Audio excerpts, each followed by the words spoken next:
रानी लक्ष्मीबाई का नाम सुनते ही अंग्रेज कांपने लगते थे। भारत का बच्चा बच्चा इस बात को जानता है कि रानी लक्ष्मीबाई ने देश को आजाद कराने के लिए अंग्रेजों से आखिरी दम तक लड़ी और एक मिसाल कायम कर दी। लेकिन उस बच्चे की कहानी बहुत कम ही लोग जानते होंगे जिसके लिए ये सारी लड़ाई हुई थी।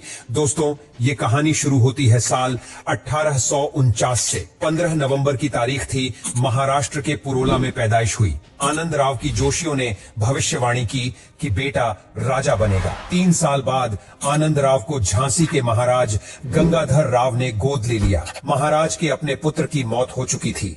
गद्दी का कोई वारिस था नहीं, इसलिए उनके रिश्ते में भाई लगने वाले वासुदेव राव ने अपना खुद का बेटा महाराज को दे दिया। इस तरह आनंदराव का नाम पड़ा दामोदर राव। झांसी के अगले महाराज बनेंगे दामोदर राव, यह तय था। किस्मत देखिए कि इस घटना के कुछ दिन बाद ही महाराज चल बसे, सत्ता पर काबिज हुई। दामोदर राव छोटे थे, इसलिए रानी लक्ष्मीबाई ने राजमाता का रोल निभाया, क्वीन मदर। लेकिन अंग्रेजों को यह मंजूर हुआ नहीं। महाराज की मौत के बाद लक्ष्मीबाई ने अपना एक दूत कलकत्ता भेजा, लॉर्ड डलहौजी के पास, जो तब ब्रिटिश ईस्ट इंडिया कंपनी की तरफ से भारत के गवर्नर जनरल हुआ करते थे। लक्ष्मीबाई ने संदेश भिजवाया कि दामोदर राव अगले महाराज होंगे, हम डिक्लेयर कर रहे हैं। लेकिन डलहौजी ने साफ इनकार किया। कंपनी बहादुर ने तब एक कानून बनाया था जिसे डॉक्ट्रिन ऑफ लैप्स कहते थे। कहें तो वारिस न हुआ तो गोद लिया हुआ बेटा वारिस नहीं माना जाएगा। फिर क्या होगा? राजा के मरने के बाद राज्य अंग्रेजों के कंट्रोल में चला जाएगा। रानी लक्ष्मीबाई ने इस तानाशाही कानून से लड़ने की खूब कोशिश की। बाकायदा जॉन लैंग नाम का एक अंग्रेज वकील भी नियुक्त किया ताकि उनके केस की सुनवाई हो। लेकिन अंत में नतीजा ढाक के 3 पात ही रहा। आखिरी फैसला सुनाते हुए कंपनी ने कहा, झांसी अब ब्रिटिश इंडिया का हिस्सा होगा और बदले में रानी को हर साल 5,000 रुपए की पेंशन मिलेगी। कंपनी ने रानी से कहा कि वह चाहें तो राजमहल, जेवरात वगैरह भी रख सकती है। साथ ही ऑप्शन दिया कि महाराजा की सारी जायदाद एक ट्रस्ट में रख दी जाएगी, जिसे दामोदर राव के बालिग होने पर उन्हें सौंप दिया जाएगा। रानी लक्ष्मीबाई इसके लिए भी हरगिज तैयार नहीं थी। मामला पैसे से ज्यादा आत्मसम्मान का था, तो उन्होंने हथियार उठाने की ठान ली। साल 1857 क्रांति की शुरुआत होती है। झांसी की रानी ने अंग्रेजों के खिलाफ युद्ध का ऐलान कर दिया और उतर गई। युद्ध के मैदान में अंग्रेजों से लड़ते हुए ग्वालियर में उन्होंने वीरगति प्राप्त की। इतनी कहानी लगभग हम सब जानते हैं। इसके आगे दामोदर राव का क्या हुआ, इसका जिक्र कम मिलता है। मराठी इतिहासकार YN केलकर ने इतिहास से हाल ही में दामोदर राव के संस्मरणों को दर्ज किया है। रानी लक्ष्मीबाई की मृत्यु के बाद के दिनों को याद करते हुए दामोदर राव लिखते हैं, मां साहिब की मृत्यु के बाद मैं 3 दिन ग्वालियर में रहा। उनके साथियों में से सिर्फ 60 ही जिंदा बचे थे। अंग्रेजों से बचने के लिए हम चंदेरी की ओर निकले। तब हमारे साथ 22 घोड़े और 60 ऊंट थे। बताया कि चंदेरी बुंदेलखंड में पड़ता है। ग्वालियर से चंदेरी जाते हुए दामोदर राव को जंगलों के रास्ते ले जाया गया, क्योंकि अंग्रेजों के डर से बीच में कोई उन्हें आसरा देने को तैयार नहीं था। दामोदर राव बताते हैं कि किसी को संदेह न हो, इसीलिए उन्हें 10-10 के छोटे छोटे ग्रुप्स में रहना पड़ता था। राशन के लिए किसी गांव के सरपंच से जब मदद मांगी तो उसने उस जमाने में 500 प्रतिमाह लिए राशन के लिए। इसके बदले उसे 9 घोड़े और 4 ऊंट भी देने पड़े। इस दौरान रानी लक्ष्मीबाई के विश्वस्त साथी हर समय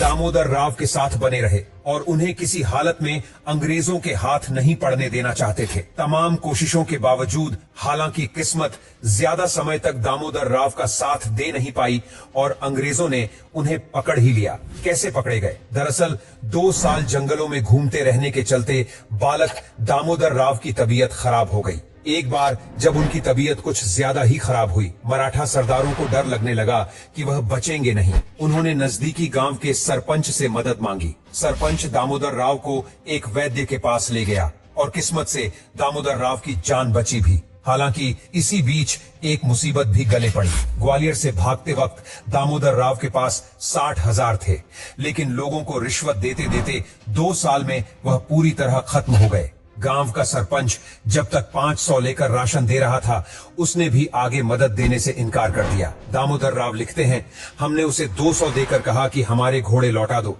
लेकिन उसने सिर्फ 3 घोड़े लौटाए और बहाना मारा कि बाकी मर गए। इसके बाद इन लोगों का ग्रुप वहां से भागा और ग्वालियर के पास एक गांव के नजदीक पहुंचा। अब यह बड़ी गलती साबित हुई, क्योंकि ग्वालियर में ये लोग मदद की उम्मीद कर रहे थे, लेकिन मुखबिरों ने उन्हें देखते ही कंपनी के सिपाहियों को खबर कर दी और सबको गिरफ्तार कर लिया गया। हालांकि किसी को अभी तक यह नहीं पता था कि गिरफ्तार हुए विद्रोहियों में से एक लड़का रानी लक्ष्मीबाई का बेटा है, जिसको कहते थे कि रानी झांसी का बेटा दामोदर राव उनकी पहचान को रखा गया। गुप्त दामोदर राव लिखते हैं कि उन्हें कई किलोमीटर पैदल एक जगह से दूसरी ले जाया गया और इस बीच उन्हें एक मिस्टर फ्लिन के बारे में पता चला। दामोदर राव के मुताबिक फ्लिन अंग्रेजों का पॉलिटिकल एजेंट था और झांसी के एक रिसालदार से उसके अच्छे रिश्ते भी थे। मराठा सरदारों ने फिर फ्लिन से मदद मांगने का फैसला किया। वह फ्लिन के पास पहुंचे और उसे दामोदर राव के बारे में बताया। फ्लिन ने इंदौर में तैनात एक ब्रिटिश कर्नल को यह बात बताई। कर्नल ने जवाब दिया कि अगर झांसी की रानी का बेटा सरेंडर को तैयार हो तो मैं सुनिश्चित करूंगा कि उसे मृत्युदंड न दिया जाए। इस तरह दामोदर राव ग्वालियर से इंदौर के लिए रवाना हुए। दामोदर राव लिखते हैं कि इंदौर ले जाने से पहले मुझे 3 महीना जेल में रहना पड़ा।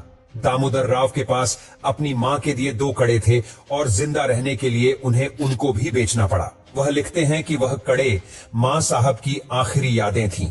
तमाम मुश्किलों के बाद मई 1860 में दामोदर राव इंदौर पहुंचते हैं। यहाँ उन्हें कश्मीर के मुंशी धर्मनारायण के हवाले किया जाता है। कंपनी ने वादा किया कि वो उन्हें हर साल 10,000 पेंशन देगी। दामोदर राव ने अपने संस्मरणों में यहीं तक की कहानी बताई है। इसके आगे उनका क्या हुआ, इसके बारे में डिटेल में जानकारी नहीं है। हालांकि कुछ दस्तावेजों में जिक्र मिलता है कि अंग्रेजों ने उनके नाम से बने ट्रस्ट में जो 7 लाख डाले थे वो उन्हें कभी नहीं मिले। अपनी जिंदगी के आखिरी दिन मुफलिसी में उन्होंने बिताए। इंदौर में ही रहकर उन्होंने शादी की, जिससे उन्हें एक बेटा हुआ। उनके वंशज आज भी बताते हैं कि इंदौर में रहते हैं और खुद के नाम के आगे झांसी वाले लगाते हैं। झांसी की रानी की यह उनके लिए एक अंतिम याद है। जहां तक दामोदर राव की बात है, अपने हक के लिए केस लड़ते लड़ते साल 1906 में रानी लक्ष्मीबाई के बेटे का निधन हुआ, जिसकी आखिरी याद